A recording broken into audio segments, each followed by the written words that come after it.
Good afternoon. We're ready to begin our program.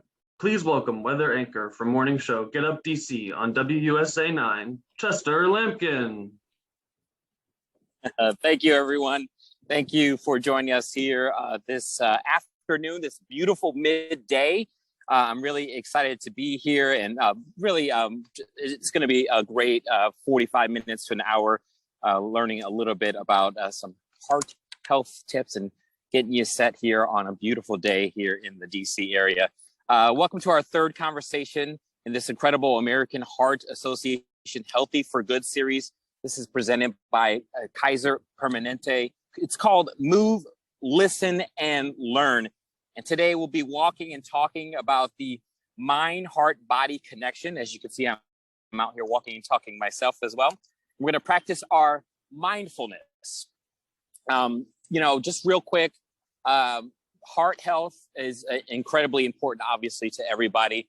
As someone who comes from a family where heart disease runs in my family, and for someone who very much believes in trying to keep yourself centered and practicing that mindfulness, I think this is such a great series, and I'm really excited to have you guys all on here this afternoon. So, like you, many of us out here are stressed between work, family, and life. I've got a wife and 2 kids, and of course, I've got a busy day in my life, with work.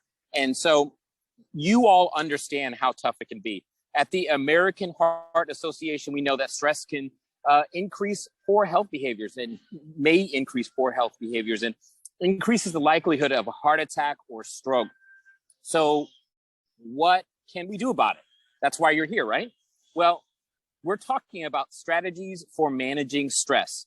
We're doing things a little differently today because we are going to walk the talk. So that's why I'm walking, and I hope you join me in doing that. I want everyone in the audience to get off their camera, plug in your headphones, and get ready to move while you listen. This will be like almost like an interactive podcast, if you will. If you're on a computer, walk around the house with the volume turned up, or better yet, you can switch to your phone so you can go outside. That link should take you to the Zoom app on your phone if you have it already. And we've got a great and incredible panel of experts from Kaiser Permanente, of course. First, we'll talk with cardiologist Dr. Campbell and psychiatrist Dr. Humaira Siddiqi. Then Amy Arnold, director of workforce health and Kaiser Permanente, and also a certified yoga instructor, will share how to make our walking more mindful. So I'm really looking forward to that, since I'm literally out here walking, and I hope you all join me in doing that as well. We will also have some time for some Q&A from the audience, so feel free to pause from your walking a little later on, or even during the walk, and type in the chat any questions you may have for our panel of experts today. Utilize this resource. You're here, chat with us, interact with us. We'd love to hear from you, and you may spark up some amazing and very interesting conversations. So let's get started. I'm going off camera now, and I hope you are moving and listening. So I'm still here, but my camera's going off. Let me see if I can find the stop video button. Goodbye. It's still here.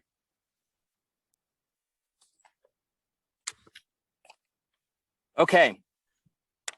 We are at the Q&A portion of the program. So let's get started, especially as a result of the pandemic. More people are openly discussing mental health and the importance of prioritizing our mental and emotional well-being. How does our mental health affect our overall health? And, I'd like to have both of our experts, or any of our experts, chime in at this time. Dr. Siddiqi, Dr. Campbell, go ahead. Sure. Hi, I'm Dr. Siddiqi. It's great to be here. I'll tell you that a positive psychological well-being, that can reduce the risk of a lot of things. Things such as digestive problems, immune responses, or heart attacks, strokes. Now, on the other hand, poor mental health can lead to poor self-care, poor endurance, poor dietary choices, poor ability for sleep, which that is the prime time when we recover from the day. It can make folks consume alcohol. It increases toxic other products that come into the body. And it can increase loneliness and overall poor physical health and physical resiliency. And that can definitely affect heart health. I agree, Dr. Siddiqi, with what you said about poor mental health affecting our overall health by affecting not just dietary choices, but other healthy choices. So for our diet, when we're stressed, we may choose comfort foods or foods that are fast and easy to prepare. The pandemic and all the stressors related to that also caused financial stress for many people, and this may have affected food choices as well. And then for others, the time constraints from the pandemic or from stress can result in less time for exercise and other healthy habits. In addition, I've seen poor or mental health challenges affect compliance with medications. I'm a cardiologist, and I've seen many patients with stress, anxiety, and depression who struggle to remember and take their medications regularly. And sometimes this can be related to the mental health challenges. And then chronic stress can also affect cardiovascular health by releasing stress hormones and activating the sympathetic nervous system. And this can increase heart rate and blood pressure. And these stress hormones can affect fat deposition as well. Now, I know you both have already touched on this just a little bit, but we'll go back to this question here. In what ways have you seen signs of stress or depression affecting people in your practice? And what are some of the consequences of not managing your health? Again, we'll start with Dr. Siddiqi. That's an excellent question. I'll tell you what I saw immediately. I saw an uptick in what was once recreational and casual use, such as alcohol, turned into overuse. I saw an increase in street drugs. I saw desperation and looking for rapid responses and rapid solutions to what people were experiencing in terms of stress and distress. I saw irritability. People lost patience. They got bored. Folks didn't feel motivated. They got depressed. They were not able to balance their daily activities. They lost their ability for not just mental endurance, but physical endurance because of sedentary lifestyles, sitting in front of a computer. They're not moving their bodies. People stopped making healthy choices, and instead they made choices that, as Dr. Campbell was saying, choices that caused weight gain, choices that disrupted routine. So they watched too much bad news, or they were on the computer longer. They're working longer hours. They're working longer and harder rather than smarter. Again, losing sleep. So rather than planning their day and making smart choices and setting healthy expectations and sticking to those expectations, folks started making haphazard decisions. And this resulted in not only just not being able to get things accomplished, their activity started rolling over into making up for lost time. And then to make up for that, they started overtasking themselves, which becomes a vicious cycle. So they're increasing their stress. And this led to burnout. And as folks become more irritable, they lose friends, and overall they become more lonely and sedentary and very physically exhausted. So what starts out as choices and choices of distress tolerance and not doing the things that naturally will reduce that stress and distress starts to affect the body very, very quickly in the short term, but also has lasting impacts on the body in the long term.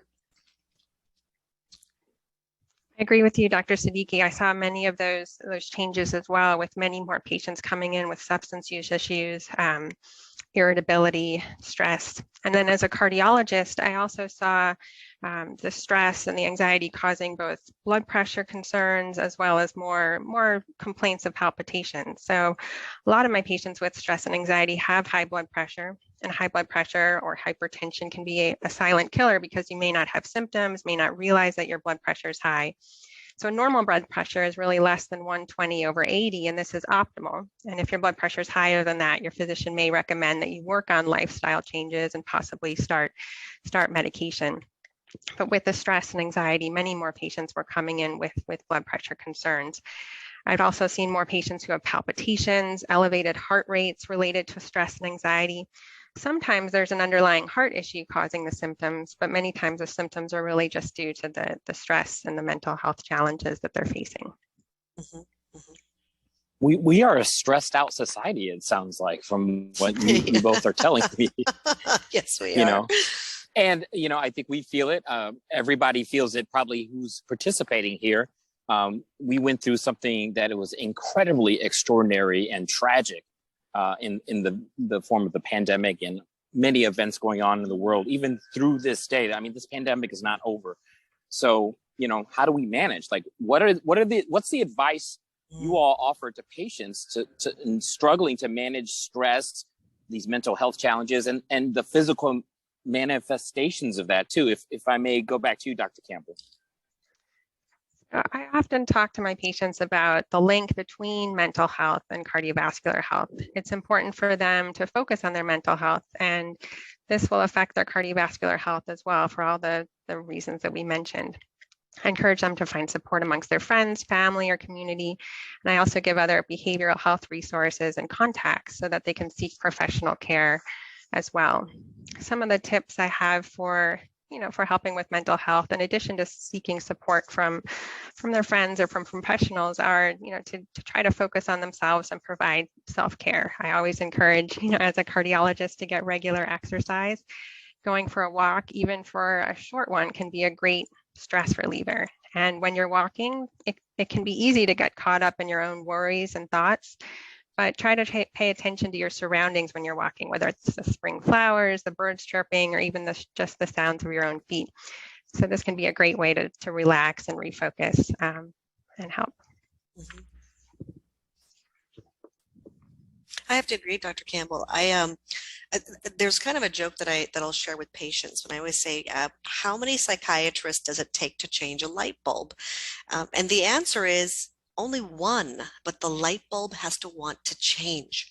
And so the first set of advice that I would give to anyone struggling or managing stress or under any other mental health challenges, number one, set very realistic expectations. I've traveled and worked in many, many different countries, and I can tell you that as Americans, we win the gold medal in having unhealthy expectations of ourselves and sometimes of others. We have an abundance of opportunities, whether that's food or shopping or gyms, sometimes even entertainment, but we're kind of always feeling like we're missing something. And I saw a lot of that really come up in the last couple of years. And on some level, it's because we're driven by what we want rather than what we truly need. I'll see 50-year-olds that cannot come to terms with why they aren't able to work at the pace of a 35-year-old, and they're desperate for performance-enhancing drugs and wanting or over drinking caffeine. And instead of thinking about realigning expectations or making healthy choices about lifestyle modifications, they're kind of looking for quick fixes. And my advice would be to move away from the short term and start to think about the long game. We've come a long way in modern medicine, but there is a lot that we cannot reverse or repair once someone has allowed something to be damaged or chronically misused. And I'm talking about the body and the mind. So I cannot emphasize enough how important it is to live in your body instead of existing only in your mind. So you want to take care of your body. Waiting until tomorrow or next month or until some project is done to make that meaningful change is basically making the choice to continue to damage your body. So think about it this way. There comes a time where you'll have to make that decision, and it's better that you have that control of that now rather than your body becoming the alarm that tells you, you know what, you've pushed it too far in the wrong direction. So it starts really with the mind. It starts with intention. It starts then with discipline. It starts with a mindset. So be good to your mind, be good to your body every day. And if you are, your mind and your body will be very good right back to you every day. I think that's incredibly poignant. I feel like you're speaking directly to me, which is, I know that you're talking to the audience in general, but it really illustrates the point. Both of you are illustrating the points of how we need to, sort of seize this moment and think about that long game. So, that kind of brings me to the next question. There's a lot of people who talk about self-care.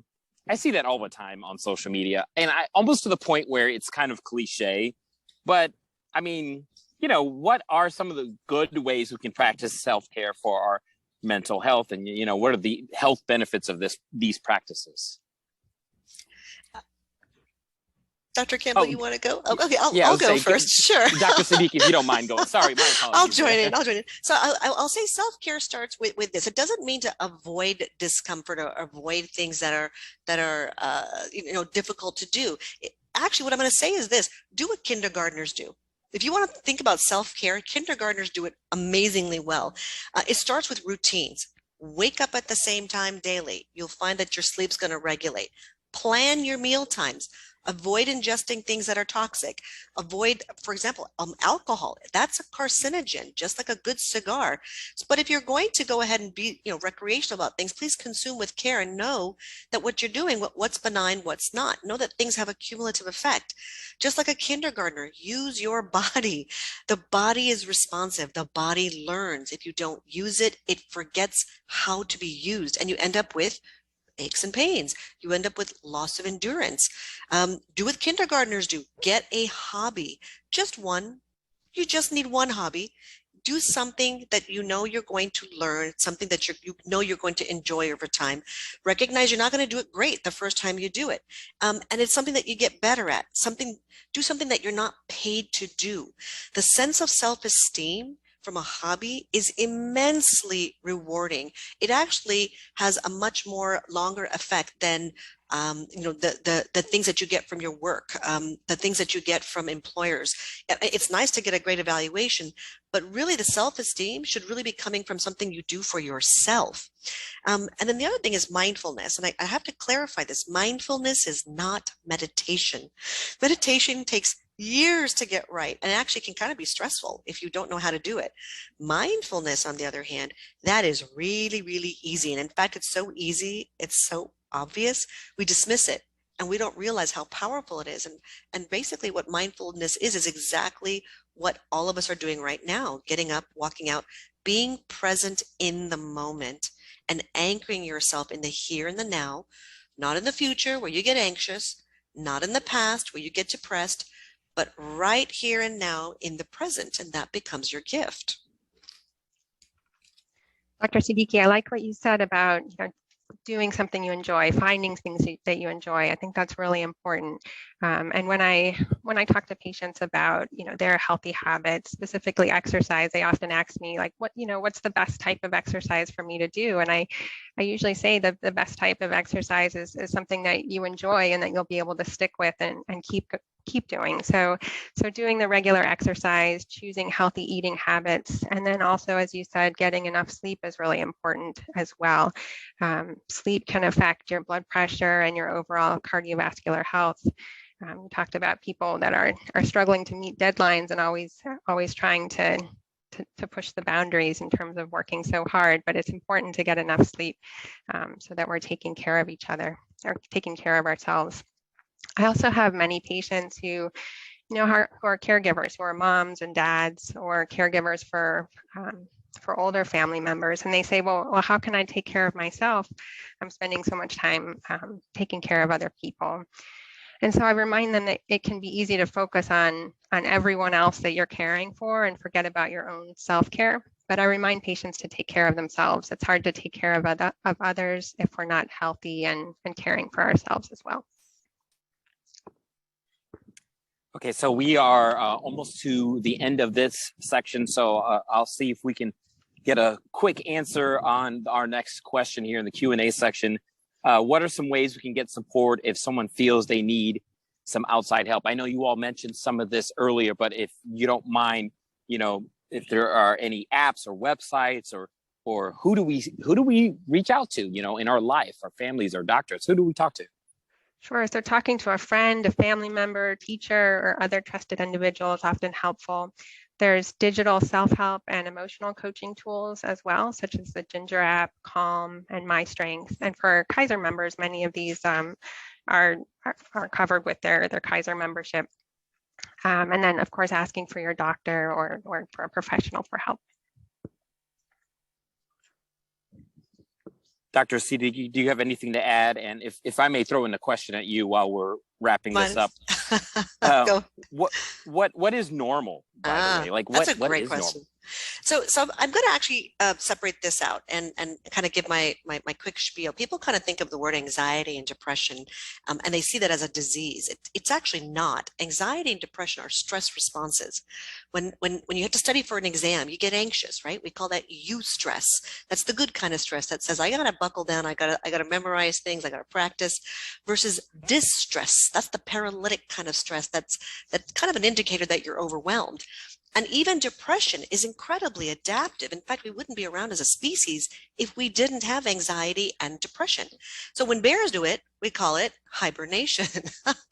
When humans do it, we call it depression. So I want you to think about your smartphones, right?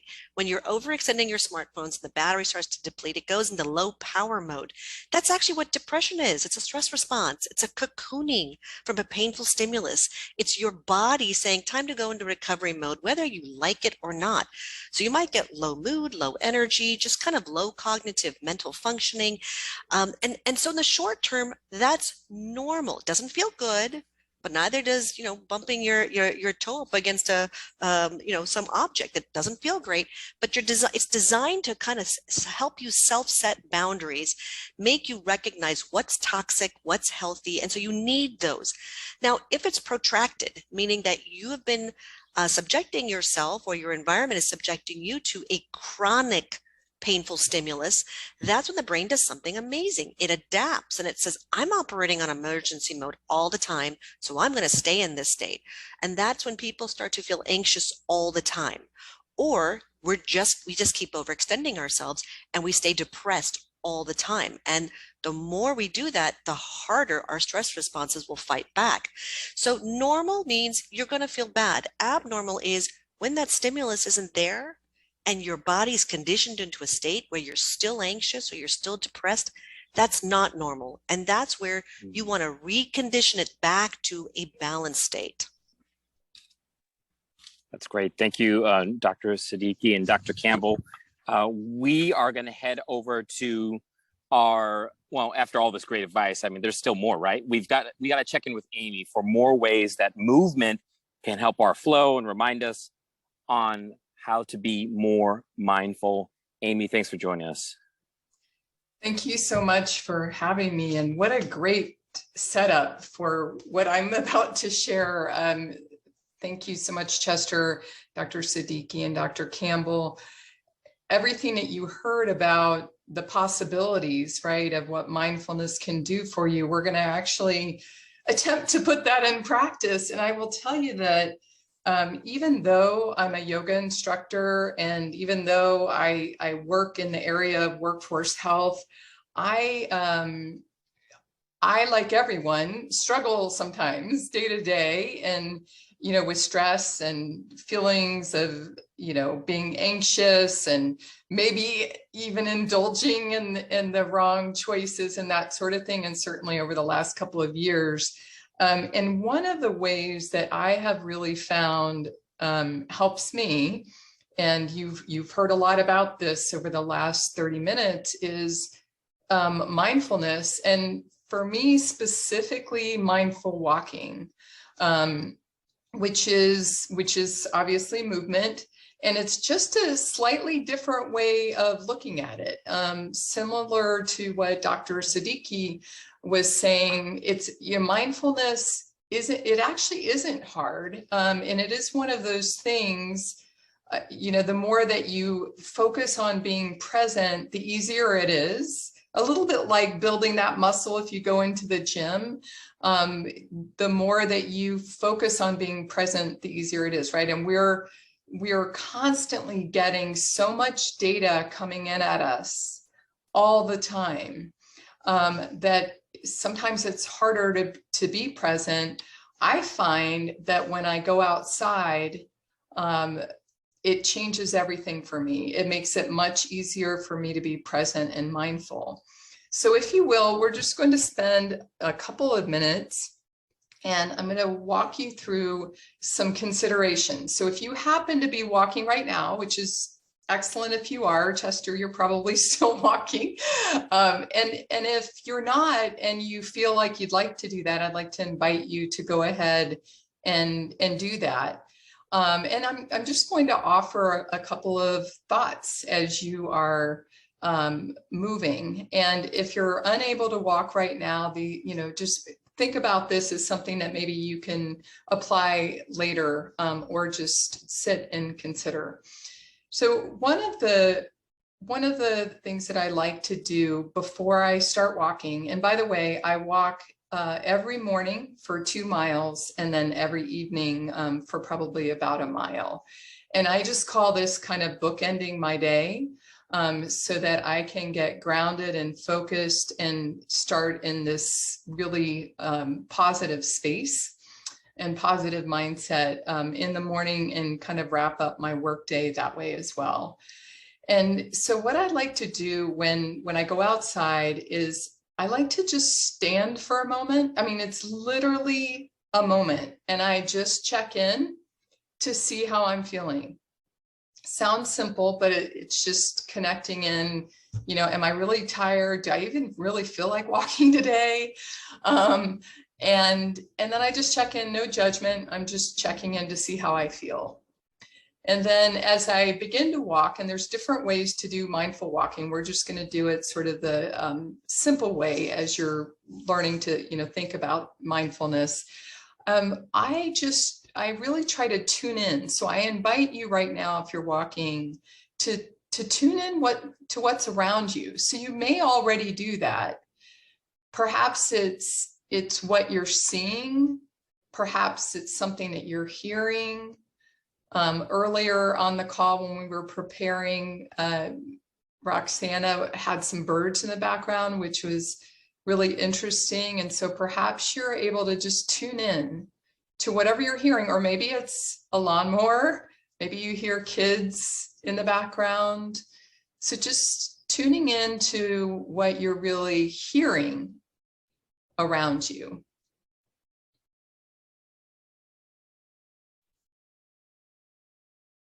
And then perhaps just take a moment to take what we might call a mindful or a conscious breath. We're breathing all the time, obviously, but just take a nice, easy breath in, easy breath out. And then consider how your body is feeling right now. And specifically, as you're walking, how your feet feel, and your legs and your arms, perhaps, and just sort of how the body is feeling in motion, if you will. And again, if possible, refrain from any judgment, because sometimes you might feel like your legs are heavy and you're maybe not into it in the way that you were hoping that you would be. And that's okay. It's just sort of tuning into, what's happening.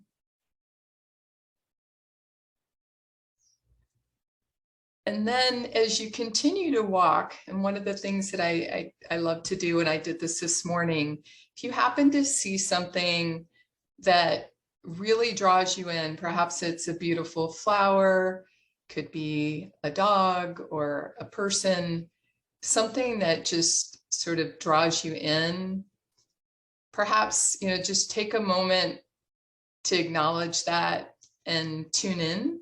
And if it happens to be a flower, I saw these beautiful flowers on my walk this morning, and I just paused for a moment and looked at them, and kind of, I like to think of it as sort of drinking in that energy that they're sharing with us. And so if you see anything that draws you in, just, allow yourself to really focus on it. And if you happen to hear any sounds that are distracting, or even if your thoughts come in, that's completely fine. You can just simply return to the focus of your movement, your breath, and the sensations in your body.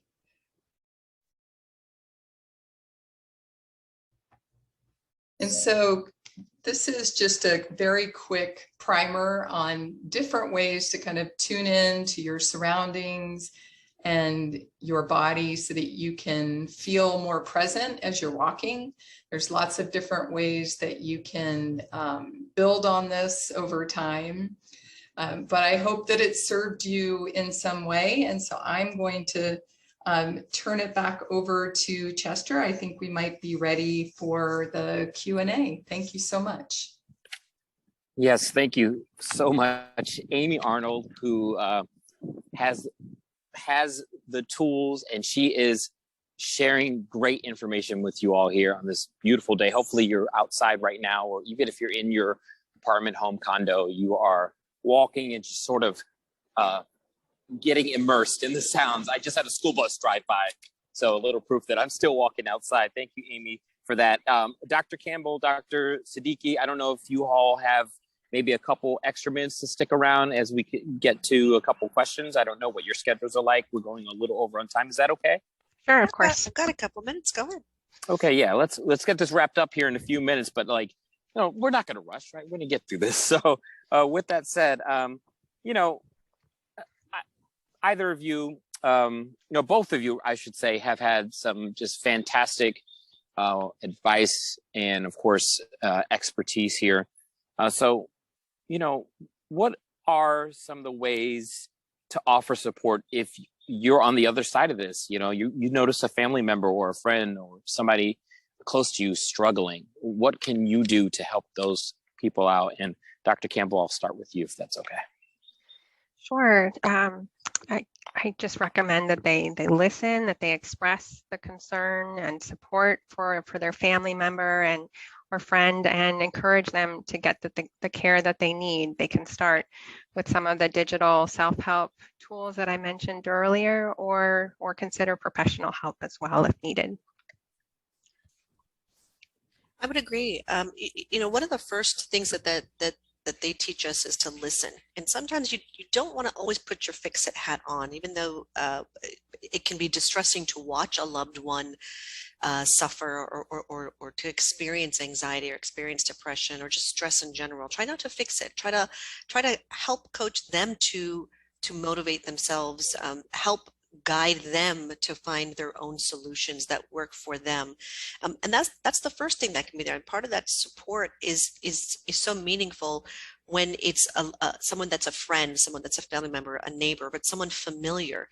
And then, when you have more than just one person, and I see this with just caretaker burnout, is enlist the help of several people. So don't go it alone. If you see someone in distress, don't be the only rescuer. Make sure that you're enlisting the help of other people to share in that rescue effort, because it doesn't work. Even when you send an ambulance somewhere, you always got a bunch of people going in there to rescue. It's not a thing where you have to bear it on your own. And then certainly, there are so many free resources. There are free warm lines if you just Google it online. And sometimes people just need a friend to talk to. But we also have things like the digital apps. Prevention's a wonderful thing. Intervention is a great thing as well. And then certainly it can also go up to, being just maybe a little bit of coaching, or then professional help, where someone might need to dig a little bit deeper into the weeds and figure out what's going on, and help that person navigate their way out. I think the key of what I'm trying to point out is don't do it alone, and enlist the support and help of other people as you support someone that you love. We got a great question that just came in on the chat that, of course, aligns with all this conversation. Elizabeth asked, any advice for teaching young children to incorporate some of these tips? Yeah, the best way to teach young children is to live by example. So if the person in their life got their phone on all the time, is working extra hours, that is what little kids are going to learn too. Support their educators. A lot of people don't appreciate educators and teachers in the community, but recognize that your child is spending most of their time with them. That becomes their parent for the day. So support their teachers by helping them out, participate in your child's school activities so that they see not only do you live by example, but that you're part of their world. And so if you're going to have children incorporate these tips, really, just like great teachers do it in kindergarten, kids are like herds. They really do work in a collective. And when they have a peer group doing something, they're much more likely to do it and incorporate it themselves. And then lastly, set some healthy boundaries. If you're a parent that's a pushover, you're not teaching your child healthy boundaries that you can enforce. They're not going to be able to do that for themselves. So live by example and have your child participate with you.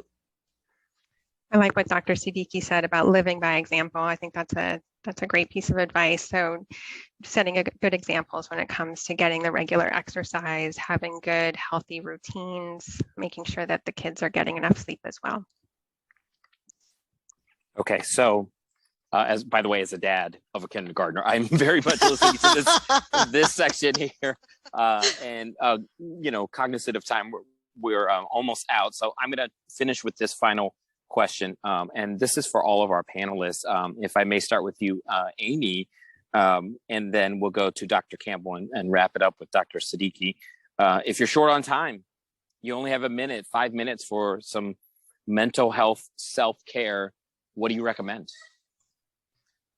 My go-to is just to focus on breathing, honestly. Like just take a breath where you're really focusing on it, in and out, through in through the nose and out through the nose, or you can even do mouth open if for some reason you can't do that.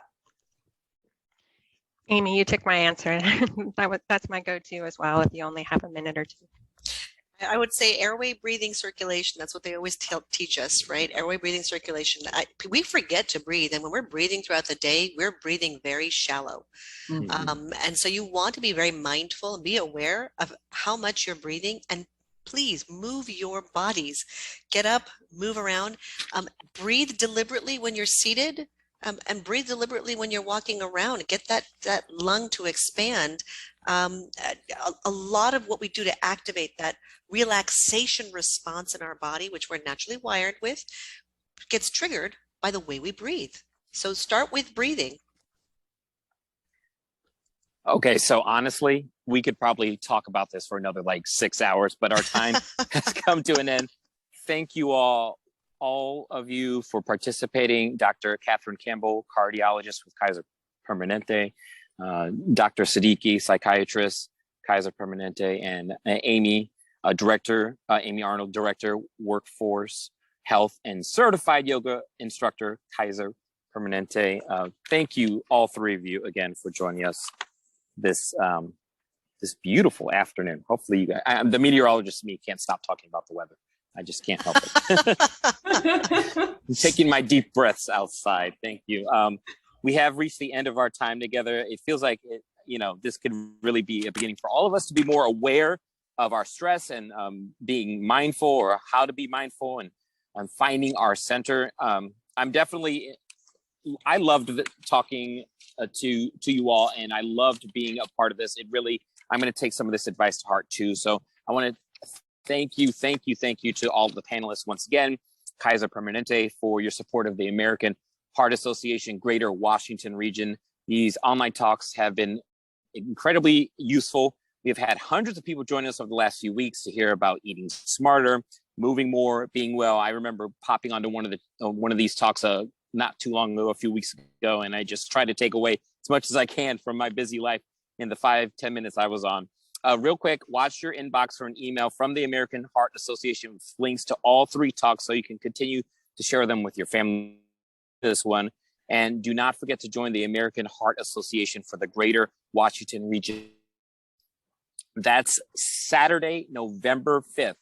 Put it in your calendar now so you remember, Saturday, November 5th. Put your mind, body, and heart first and join us on the National Mall to celebrate life and a healthier world for all. Be well and thank you.